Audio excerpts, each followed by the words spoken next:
నమస్తే. ఇన్నాళ్ళు నన్ను సపోర్ట్ చేస్తూ, ఎంకరేజ్ చేస్తూ మీ ప్రేమని నాకు అందిస్తున్న ప్రతి ఒక్కరికి కృతజ్ఞతలు.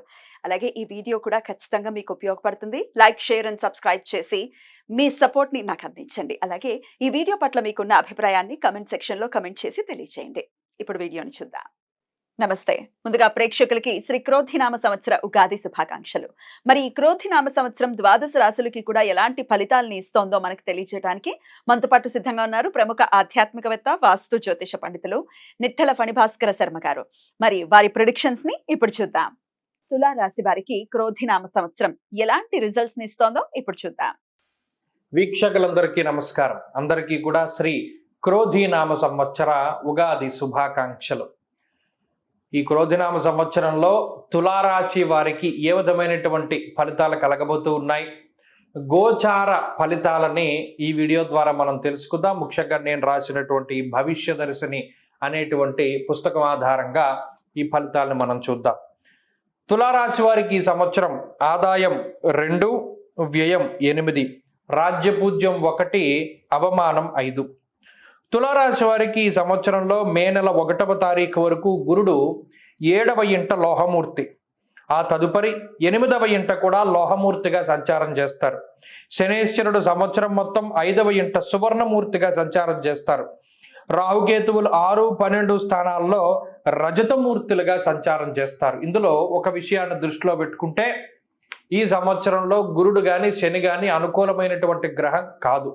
దీర్ఘ సంచార గ్రహాల్లో రాహు మాత్రమే యోగిస్తూ ఉన్నారు. అయితే అష్టమ గురువు అనేటువంటి ఒక ప్రత్యేకమైనటువంటి దోషం తులారాశి వారికి వచ్చింది.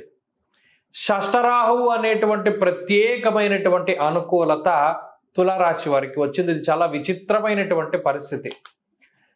దీనివల్ల ఏమవుతుందండి అంటే ఈ జీవితం ఈ సంవత్సరంలో విపరీతమైనటువంటి మలుపులు తిరుగుతుంది. ప్రతి నెల క్లైమాక్స్లా ఉంటుంది కానీ అసలు అది ముగింపే ఉండదు. ఇది చాలా వింతగా ఉంటుంది. ఎందుకండి అంటే చోరాగ్ని నృప భీతిశ్చగాత్ర గాంభీర్యనాశనం నిష్ఠరం సాహసం క్రోధమష్టమస్తే భవేద్ గురవు అన్నది శాస్త్రం. అగ్ని వల్ల కానీ, దొంగల వల్ల కానీ, ప్రభుత్వం వల్ల కానీ, ప్రభుత్వాధికారుల వల్ల కానీ, శత్రువుల వల్ల కానీ, అనారోగ్య సమస్యల వల్ల కానీ, ఆర్థిక ఇబ్బందుల వల్ల కానీ కుదేలైపోయేలా చేస్తాడు అష్టమంలో ఉండేటువంటి గురువు. నిష్ఠురం సాహసం, అబ్బా ఏంట్రా ఈ జీవితం, ఒక్క అవకాశం వస్తే చాలరా అని నిష్ఠూరంగా మనం అడిగేటువంటి విధంగా చేస్తాడు. అలాగే ధారాపుత్ర విరోధస్య, సంతానంతో, జీవిత భాగస్వామితోటి రకరకాలైనటువంటి సమస్యలకి కారణమవుతారు. అష్టమం ఆయుర్దాయానికి సంబంధించినటువంటి స్థానం, సౌభాగ్య స్థానం అది. అందులో గురుడు ఉండడం ప్రేష్యో మనుష్యో మలినోతి ధీనో వివేకహీనో వినియోంగితస్య అన్నది పరాశర హోర. ఇందులో ప్రత్యేకించి లగ్నాత్తు అష్టమంలో ఉండడం, వాళ్ళు మలిన వస్త్రధారణ చేస్తారు, అంత గాంభీర్యం ఉండదు, మాట మాట్లాడేటువంటి గంభీరత్వాన్ని వాళ్ళు కోల్పోతారు. అంటే ఏంటి, ఏదో తప్పు చేస్తారు. తప్పు చేసిన వాడే గంభీరంగా మాట్లాడలేడు. ఎందుకు చేస్తారు తప్పు? కుటుంబం కోసం చేస్తారు. ఓ పని తప్పని తెలిసినా కూడా చేస్తారు. అబద్ధం ఆడతారు, నింద మోస్తారు, అయినా చెలించరు, అంతే అలాగే నుంచుని ఉంటారు. తులారాశి వారికి ఈ విధమైనటువంటి విచిత్ర పరిస్థితులు ఏర్పడడానికి అవకాశం ఉంటుంది. పంచమంలో ఉండేటువంటి శనేశ్వరుడు కార్యహానిర్మనస్తాపహ జ్ఞాతి వ్యాజ్యకలాపహం, జ్ఞాతులతోటి సమస్యలు అన్నాడు. అనగా ఏంటి? జ్ఞాతులంటే ఎవరు? ఒకే ఇంటి పేరుతో ఉండేటువంటి వారు. వాళ్ళు దాయాదులుగా మారతారు. జ్ఞాతులు మీ ఆస్తిని వాళ్ళు కబ్జా చేయడం, లేదా మీ మీద చెడు ప్రచారం చేయడం, కావాలని దుష్ప్రచారం చేయడం, మిమ్మల్ని వాళ్ళు తిడుతూ ఉండడం, గొడవలకు రావడం ఇత్యాది విషయాల దగ్గరికి మొదలుకొని కోర్టు కేసుల వరకు అనేక రకాలైనటువంటి సమస్యలు జ్ఞాతుల వల్ల వస్తాయన్నాడు. అలాగే కార్యభంగం కలుగుతుందన్నాడు. ఇవన్నీ కూడా గురుశనుల యొక్క స్థితిగతుల వల్ల ఏర్పడతాయని చెప్పారు. ఈ గురుశనుల యొక్క ఈ స్థితిగతుల వల్ల కోపం పెరిగిపోతుంది, ఫ్రస్ట్రేషన్ వచ్చేస్తుంది, శరీరం బరువు పెరిగిపోతుంది, స్థూలకాయం ఏర్పడుతుంది, జుట్టు ఊడిపోవడం మొదలుకొని వృద్ధాప్య ఛాయలు, శరీరం బరువు పెరగడం వల్ల వచ్చేటువంటి థైరాయిడ్లు, పీసీఓడి ప్రాబ్లమ్స్ ఆడవారిలోనూ, పిట్యూటరీ గ్లాండ్కి సంబంధించినటువంటి సమస్యలు ఇవన్నీ కూడా పెరిగిపోతూ ఉంటాయన్నాడు. మరి ఏమండి ఇన్ని రకాలైనటువంటి సమస్యలు చెప్తున్నారు, ఏమి అసలు ఎలా బతికేది అని తులారాశి వాళ్ళు అడిగితే, వాళ్ళకి భగవంతుడు ఇచ్చినటువంటి ఒక బలం రాహు. షష్ఠ స్థానంలో రాహు ఇలాంటి సమస్యలు ఎన్నొచ్చినా వాటిని పూచికపులలా తీసేస్తాడు. మబ్బులు విడిపోయినట్టు విడిపోతే రాహు వస్తే రంగంలోకి, అలాంటి చోట రాహువుని నిలబెట్టాడు భగవంతుడు. మరి రాహు 6వ స్థానంలో ఉంటే ఎంత గొప్ప అంటే శాస్త్రంలో ఎంత చెప్పారు అంటే సౌభాగ్య భాగ్యం ఆరోగ్య అన్నారు. రాహు అనుకూలిస్తే 2వ స్థానంలో గొప్ప.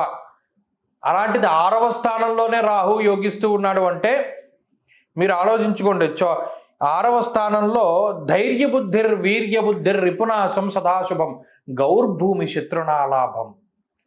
రాహు 2, 11 ఈ స్థానాల్లో యోగించడం వేరు, 6లో యోగించడం వేరు. ధైర్యబుద్ధిర్ వీర్యబుద్ధిర్ రిపునాశం సదాశుభం. అంత గంభీరంగా చెప్పాడు రాహు గురించి.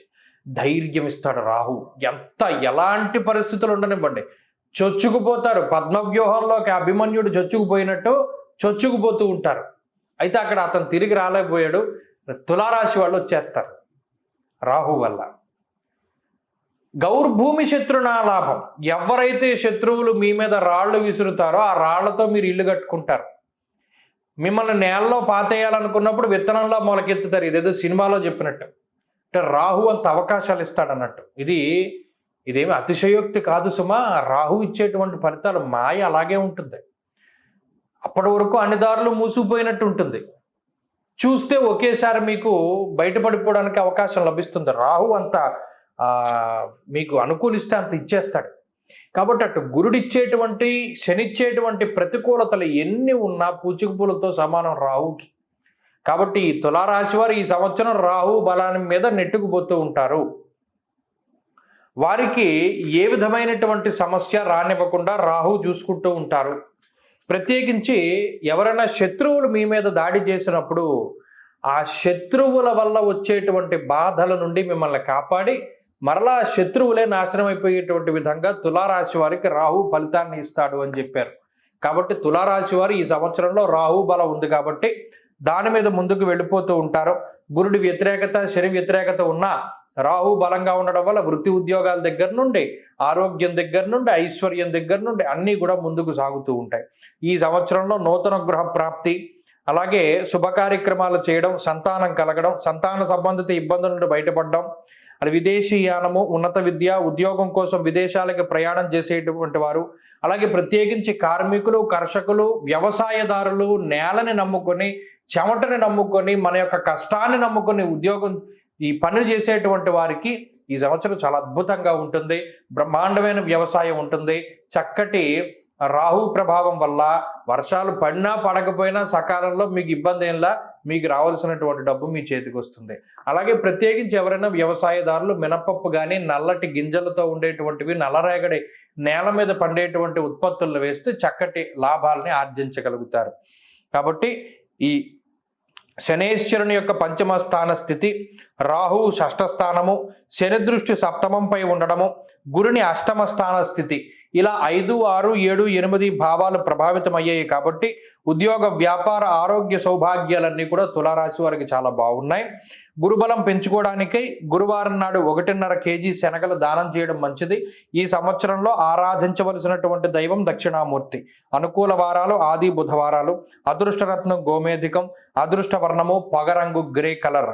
అదృష్ట సంఖ్య 5.